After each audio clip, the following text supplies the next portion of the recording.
divisions in the country, this march on Monday is already having a powerful effect on public opinion. First, here's ABC's Michelle Norris.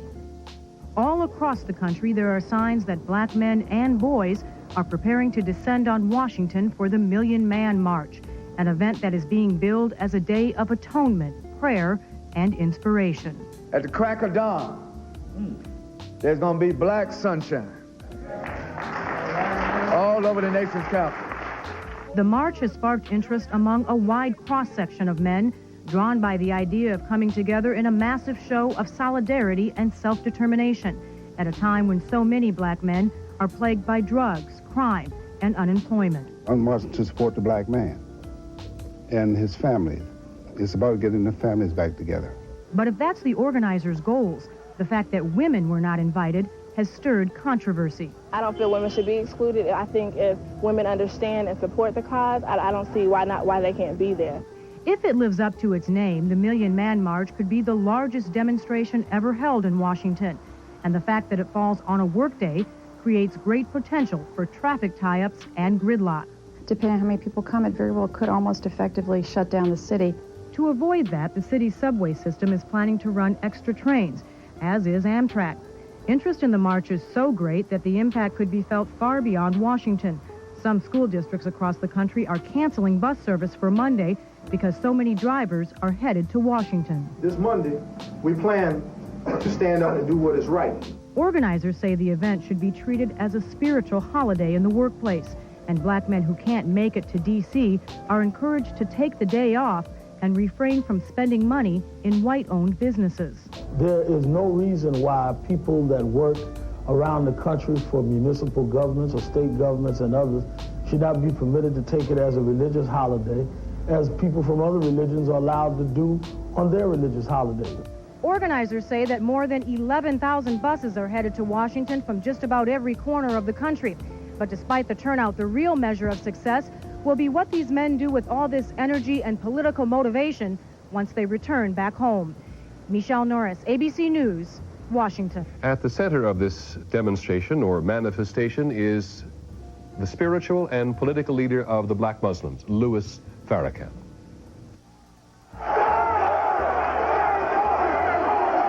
Across the country, the question is being asked again. Who is Louis Farrakhan and where does he fit in the black community? And why does he make so many whites, and especially Jews, so angry? He leads a movement called the Nation of Islam, perhaps 10,000 members, perhaps more than 100,000. They will not reveal their numbers. And much of his message to black America is very appealing. We have got to come out of the spirit of depending on others to do for us what we must do for ourselves. Join him, he tells young black men, join his ranks, clean yourself up and take responsibility for yourself. No drugs, no guns. Discipline in the projects across the nation where his followers have taken over security. Crime is often down dramatically. Young black men respect them, and that's part of our problem in our communities, is reaching young black men. There is another side to Minister Farrakhan, his racial anger that he picked up along the way to where he is today. The 60-year-old minister was born in Boston. His mother raised him on welfare. He wanted to study violin at the famous Juilliard School in New York, but he became a calypso singer instead. He was brought into the black Muslim movement at the side of Malcolm X. When Malcolm X split with the Nation of Islam and was murdered, many people then and now suspected Louis Farrakhan. Louis Farrakhan is not very familiar to white America. Since the civil rights movement in the 60s, the black leaders who have become familiar are those who have demanded inclusion. Louis Farrakhan has preached something else entirely. If we cannot get along in peace, then we have to separate. Like two married people who have tried to live together and have irreconcilable differences. Farrakhan has an image of a separate black America, land set aside and compensation for slavery. If we are allowed land and money, a way to become economically self-sufficient, then we would say America is beginning to repair the damage. Minister Farrakhan has taken his message of separation to halls and arenas all across the country. Hundreds of thousands have turned out to hear him speak. They hear him talk about black pride. They also hear him speak the vilest of bigotry. This is what Farrakhan has to say about Jews. They took the money out of your community and built communities for themselves. He stirs up volatile emotions in his followers. He stirs up crowds that chant, "Kill the Jews." And he will lead them toward that chant. He won't say it himself. Jews are not the only target of Minister Farrakhan's anger. Whites in general are often portrayed as the devil. In the nation's black community itself, there is division over Farrakhan, but not as much as many would imagine. The Reverend Jesse Jackson will march with Farrakhan on Monday. Others, like Congressman Gary Frank of Connecticut, say they cannot. To give Minister Farrakhan and his organization more prominence would be one of the worst things to happen to race relations. Certainly this much, at this time, is clear. And the co-chairman of Monday's march, Ben Chavis, puts it very simply. Who else in America could have issued this call and get this type of response? Probably nobody else at this moment, according to most sources in the black community. We'll be there in Washington on Monday for coverage of this march. And when we come back to see... Speaker of the House Newt Gingrich says the president must do more than just talk about race relations. He says he agrees with much of what Mr. Clinton said, but adds, quote, "We need more than rhetoric," end quote. He also said race relations were not served by the leader of the Million Man March. In the case of Farrakhan himself, I think the more people look at him, the more I think they realize he is a bigoted, hateful, divisive force. And I think it's unfortunate that he is leading the march. And I think it tells you something about how deep the symptoms are in America. People don't turn to a leader like that unless they are genuinely lacking in hope. And I think that that's a commentary on what the welfare state has done to truly trap the poor in terrible circumstances that all of us should feel ashamed about. On the march itself, the House Speaker said he would reserve judgment until results of the rally become more apparent. 4 participants in the Million Man March traveled to Washington because the patriarch of their family is concerned about his community and his people. CNN's Candy Crowley has the journey of 3 generations of African-American men hoping to be part of history.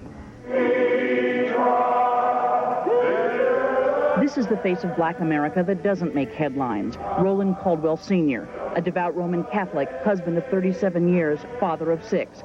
He knew from the beginning he had to go. I think all black men should go, because I think it's a point in time where we need to start making a statement about, just as is advertised, we need to take over. You know, what has happened to us, what I believe has happened, is we have stopped being in charge of our communities.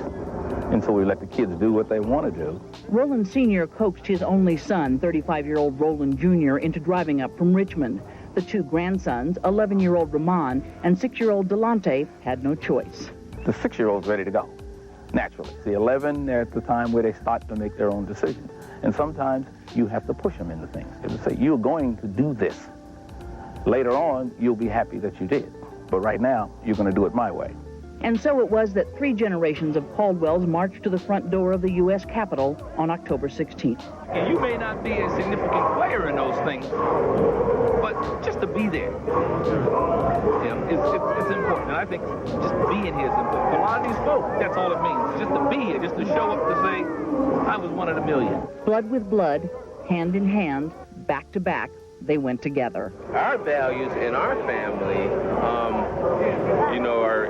are extended, through my parents and down into me and then down into to Delante and Ramon. I was standing right down there, right in the middle. Martin Luther King was right up there. Along the way, Roland Sr. talked of his last big march in the Capitol in '63, when Martin Luther King gave America something to dream about. The difference is that was a milestone. This is a beginning. The question is going to be, what will happen afterwards? By afternoon, Grandpa had won a convert. I like it because I'm sure it might be history, and look to the church. It's just good to be out here. and given his son another gift. What I'm taking home from it is to be able to look around and say, you know, well, I'm not alone. Look all around. Look around. See all the black men. But for a 6-year-old, the sandwiches and crackers Grandpa packed and the chance to horse around were a lot more appealing than history. Besides, it was crowded and noisy, and even the adults didn't pay much attention to the speeches. But none of that matters to Roland Sr., who understands little boys. I just want them to take away the fact that they were there. That's all the little guys need to do, is I was there, I was around all these black men, and I feel good. The tale of the Caldwell family on October 16th was not a story about the politics of a single black man, or even a story about 1 million black men. It is a story about each black man and the world he can hold in his hands. Candy Crowley, CNN, Washington. At times, it may have seemed more like a revival than a march. But today's massive rally in Washington had many meanings. When this special edition of CNN World News continues, we'll look at the major issues of the march and the many possible interpretations.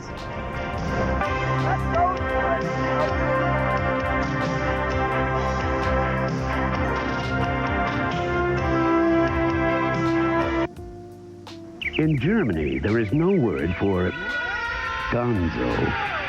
No word for... I am not yet a woman, even if I pretend to be. I am tender enough to curl into the palm of your hand. I need the protection of every black man. I am not yet a woman. I need years to grow. I'm learning fast, but there's a lot I don't know. Still a lot of wisdom at a tender age. Sure is. The Million Man March may have had a few central themes, but it's open to many interpretations. And it could have many different effects. CNN's Bruce Morton has been thinking about how and when this rally could change America. It was a day, its leaders said, of atonement and reconciliation, but it may have had as many meanings as there were men who joined it. Let those critics of this march realize once and for all, black men are not the problem. Black men are the victim. Then was part of it black men looking at themselves, talking about what they needed to do next. Most earlier demonstrations were aimed at the people inside the Capitol or the White House. The civil rights marchers wanted civil rights bills and got them. The anti-war marchers wanted to end the war, and it did end, finally. It's time to empower our own people. This gathering was aimed at the black men who joined it and at the rest of the country which watched. As for the men who were here, the orators talked about the need for independence. We can go forward. The need to do more about families, about wives and kids. As for those whites who watched, a lot of the speakers blamed white racism for the sad state of relations between the races. And there is probably enough blame to go around. But reporters on the Mall said you often couldn't hear the speakers and that what was happening was black men talking to each other, talking common problems, common hopes, talking with people like themselves from other parts of the country. The real effect of this gathering may not be known until we know what effect all those conversations have. Help us to check ourselves. Black men could go home and, for instance, register the 8 million unregistered blacks to vote. They could go home and opt out of politics, which is biracial, and work instead on black institutions, churches, clubs, whatever. White watchers will react to whatever the black men do, either with respect and by being helpful where they can, or by retreating in their turn into separate white institutions. Probably most white and most black Americans share a goal. Make America for all its people. But Americans may disagree about how to do that. Separate institutions or working towards shared equality among equals. This was no doubt a big event, big enough so that we won't know for a while just what its effects will be. Bruce Morton, CNN, Washington.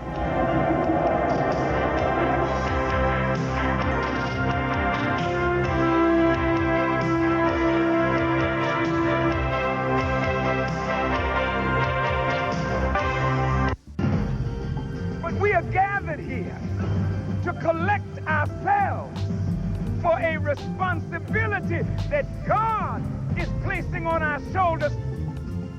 Louis Farrakhan challenges black men to unite, take responsibility, and improve their lives. More on the Million Man March next. solidarity. But while many agree with the message, others, like Los Angeles radio host Larry Elder, criticize the messenger. I think it's horrible that somebody so telegenic, so charismatic, such an arousing speaker has such a hateful message. He is anti-Semitic, he is homophobic, he is anti-Catholic, he is anti-white. In New York this morning, former General Colin Powell had this to say about the Farrakhan-sponsored march. I condemn all forms of racism or disparaging remarks against any group of Americans, whether it comes from Minister Farrakhan or anyone else. These days, talk about racism in America is everywhere. It came to a climax at the end of the O.J. Simpson murder trial with Johnny Cochran's racially charged closing argument. Cochran's message was powerful to Simpson alternate juror Watson Calhoun. The powers that be are all white, and it's rough on us. It is rough on us. From the passions that surface today in Washington, it is clear that our country still struggles to be united. But tonight, we can at least be hopeful that someday we will judge each other by the content of our character. Minister Louis Farrakhan, but not from the march itself. For others, the quandary is whether to join the march, as Randall Pinkston reports. From Brooklyn, they're going like hotcakes. To Chicago, Check from a lady not going, but she's sending somebody. Give her a hand. to Sacramento. The 1 million black men's march is rolling towards Washington. In Brooklyn, subway conductor Charles Smith picked up his tickets and T-shirts today. My father participated in the one in 1963. So I think this is my turn to participate. Amtrak is laying on extra trains in the Northeast Corridor. Traffic controllers in the Washington metropolitan area expect 11,000 buses. No estimate on how many will come by car. One sure bet, gridlock. People should expect tremendous traffic problems on Monday morning. By design of the organizers, the impact of the march could be felt far from the nation's capital, as schools, hospitals, and businesses gear up for a day when many of their employees won't be coming to work. The march, led by Nation of Islam leader Louis Farrakhan, continues to attract criticism for his anti-Semitic and anti-white views. If, however, the Ku Klux Klan were going to march to manifest the concerns of white males, it would truly be a sad day for America. The all-male march also drew fire from a radical voice of the 70s. No march, movement, or agenda that seeks to make women lesser partners in this quest for equality can be considered a positive step. There's not been any political initiative that is without its critics. Organizers insist that come Monday, controversy will be replaced by celebration. Randall Pinkston, CBS News, New York. Beginning. The question is going to be, what will happen afterwards? Good. So the march is over. Has the journey just begun? A big question hanging over the rally is, what's next? And we'll revisit some of the dramatic moments of the day.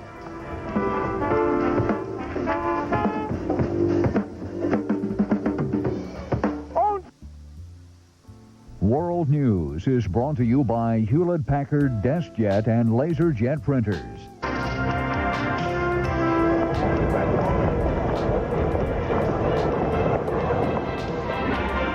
President Clinton spent the day far from the nation's capital and the march, but he still took the opportunity to address race relations, and his speech became a subject of commentary at the march itself. CNN senior White House correspondent Wolf Blitzer is traveling with the president. Thank you. The president's message on this day of the Million Man March was simple. America, we must clean our house of racism.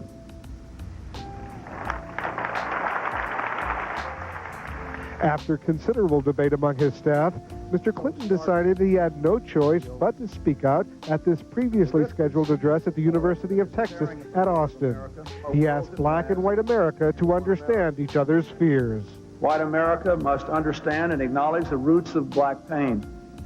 It began with unequal treatment, first in law and later in fact.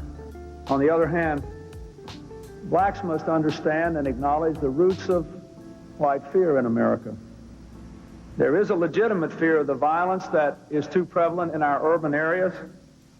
The president praised the stated goals of the marchers in Washington while condemning Nation of Islam leader Louis Farrakhan, the man who brought them there. 1 million men are right to be standing up for personal responsibility.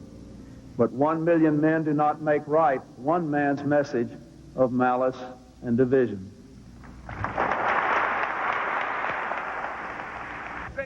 He did not mention Farrakhan by name, but Farrakhan later responded. I must hasten to tell you, Mr. President,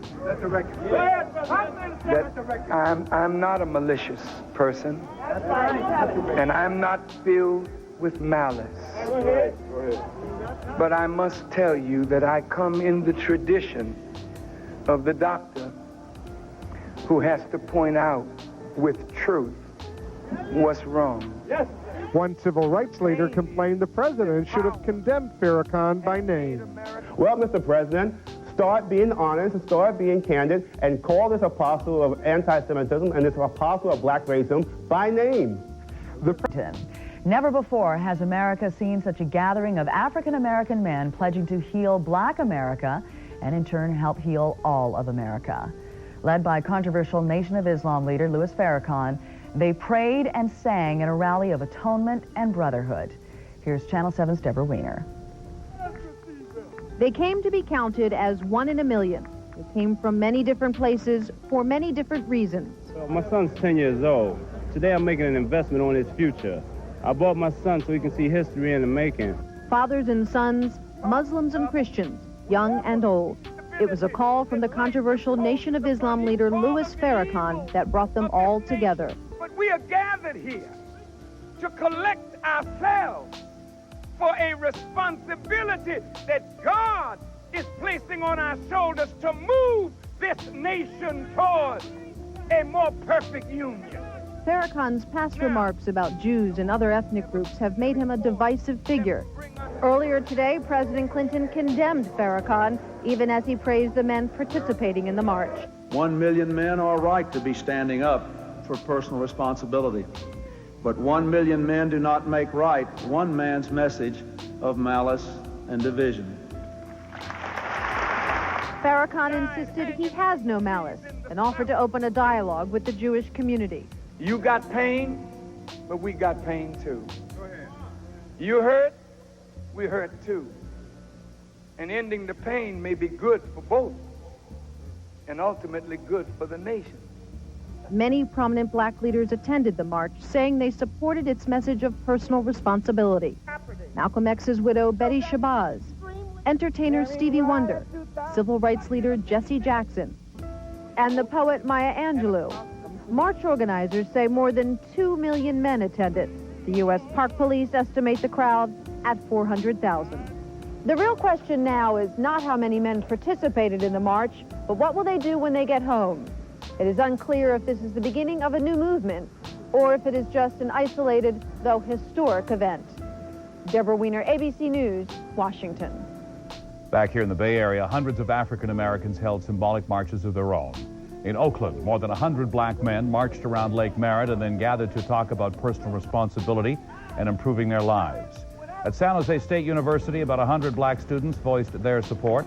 They also held an open mic forum and a teach-in to discuss today's events in Washington. At Diablo Valley College in Contra Costa County, some students protested an on-campus forum supporting the march. While most favor the rallying call for black unity, they also oppose the racist rhetoric of Louis Farrakhan. The problem with this is teachers are taking a stance on this issue to follow this racist, and this is wrong. We believe in what he's doing, but we also have a mind of our own to stop and know what's right and what's wrong. I'm in favor of people getting together to discuss these issues. I would very honestly have preferred that the march had been thought of by someone else. Dan Martin, who helped organize today's forum, says the students should not mistake the message for the messenger. The Million Man March is also supported by women in the Bay Area. A coalition of women groups marched in downtown San Francisco this afternoon. They say black women and children need a better life as well. They went to the Market Street office of Senator Dianne Feinstein protesting the recent vote on cutting welfare.